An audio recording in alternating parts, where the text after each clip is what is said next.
मुझे marine aids to navigation bill 2021 पे बोलने का अवसर दिया। सर, वैसे तो हमारे देश के पास 7,500 किलोमीटर तक का लंबा समुद्र किनारा है और हमारा इतिहास भी साक्षी है कि हम दुनिया के साथ समुद्री व्यापार किया करते थे और दुनिया के साथ जुड़े रहते थे।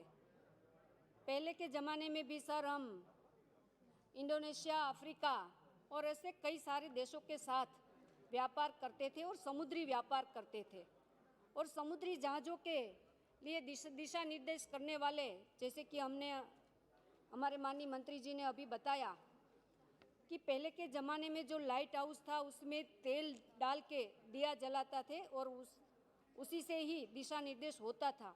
और कई बार ऐसा होता था और सुनने में भी आया है, बहुत सारी कहानियाँ भी हमने सुनी है कि बहुत सारे ऐसे जहाज़ ऐसे अच्छी तरह से दिशा निर्देश नहीं होने के कारण ये समुद्री तूफान में या तो कोई बड़ी चट्टान से या तो ऐसे कोई भी कारण की वजह से वो नष्ट होते रहते थे या तो डूब जाते थे। ऐसे बहुत सारे हादसे भी होते रहते थे और ऐसा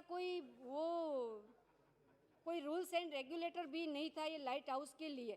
लेकिन 1927 में एक ऐसा हमारी सरकार ने तब बनाया था, तब तो हमारे यहाँ अंग्रेज़ों की सरकार था और ब्रिटिश इंडिया कहा जाता था।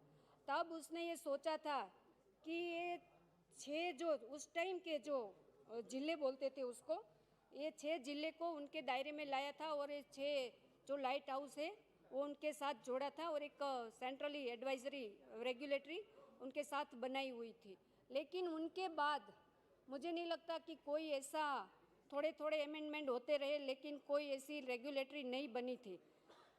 अब तो हमारी जो भौगोलिक सीमाएं हैं वो भी बदल चुकी है। पहले तो हमारे साथ म्यांमार और पाकिस्तान, बांग्लादेश सब जुड़े रहते थे, तो हमारे जो 6 डिस्ट्रिक्ट पहले जो तय किए थे वो तो बहुत सारे इसमें भी चले गए। तो अब हमारे देश में आज़ादी के बाद ऐसा रूल्स एंड रेगुलेशन जो इंटरनेशनली फ्रेमवर्क के दायरे में आए, इंटरनेशनल दायरे में आए, ऐसा कुछ तो करना चाहिए। मुझे खेद के साथ कहना पड़ता है कि आगे की सरकारों जो आज़ादी के बाद इतने साल चली, कोई ऐसी बात या तो कोई ऐसा रूल्स रेगुलेशन या तो कोई ऐसा बिल भी पास नहीं किया कि हम इंटरनेशनल दायरे में आ सके, इंटरनेशनल कन्वेंशन के दायरे में आ सके। लेकिन आज हमारे माननीय प्रधानमंत्री जी और हमारे माननीय मंत्री जी ने बहुत ही अच्छे तरह से विचार विमर्श करके और हम इंटरनेशनली दायरे में आ सके उसके लिए ये बिल लाया है। मैं माननीय मंत्री जी और हमारे प्रधानमंत्री जी को भी बहुत बहुत धन्यवाद देती हूँ। सर, वैश्विक व्यापार की सहायता के लिए नौवहन सदियों से, जैसे मैंने बताया, सदियों से परिवहन का एक प्रमुख साधन रहा है। बंदरों को समुचित, सुरक्षित और तीव्र रूप से नौचालित करने के लिए हमेशा ज़रूरत रही है और इसमें सहायता करने के लिए पूरे विश्व में अनेक प्राधिकरणों द्वारा अपने तटीय जल जो सीमा होती है जल की, उसके लिए नौचालन के लिए सहायक उपलब्ध कराए गए हैं।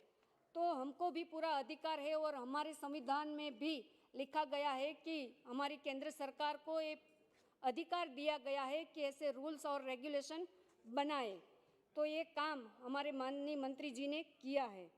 जैसे कि मंत्री जी ने बताया कि 1927 में जो एक रूल्स बना था उसमें अब बहुत सारे चेंजेस इस बिल के पास होने की वजह से लाएंगे।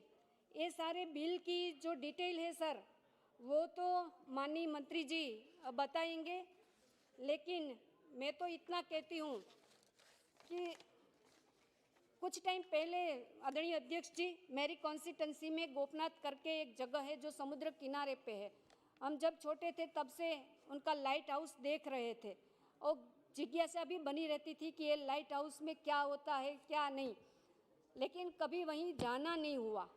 लेकिन कुछ टाइम पहले माननीय मंत्री जी ने मेरे एरिया में एक कार्यक्रम रखा और हमको इनविटेशन मिला। अब हम जब वहाँ गए, पूरे अधिकारियों की टीम भी वहाँ मौजूद थी और हमारा जो लाइट हाउस बहुत ही पुराना था। हमने देखा कि ये जो लाइट हाउस है गोपनाथ का पूरी तरह से नया बन गया था और जैसे एक टूरिज्म पॉइंट बना के माननीय मंत्री जी ने वहाँ रख दिया। और आज मैं गर्व के साथ कहती हूँ कि हमारा जो ये लाइट हाउस है वहाँ पूरे गुजरात से नहीं पूरे देश से है टूरिस्ट लोग आ रहे हैं, न कि सिर्फ गोपनाथ।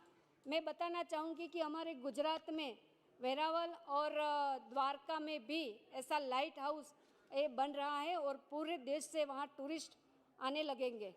मैं बताना ये चाहती हूँ माननीय अध्यक्ष जी कि अगर काम करने का तरीका ऐसा हो या तो दृढ़ इच्छा शक्ति हो तो क्या नहीं हो सकता है, जैसे हमारे माननीय मंत्री जी ने कर दिखाया है। कभी हम सोच भी नहीं सकते थे कि लाइट हाउस भी कहीं कभी पिकनिक पॉइंट या तो टूरिज्म पॉइंट बन सकते हैं। ऐसा हमने माननीय मंत्री जी ने किया है। तो मैं फिर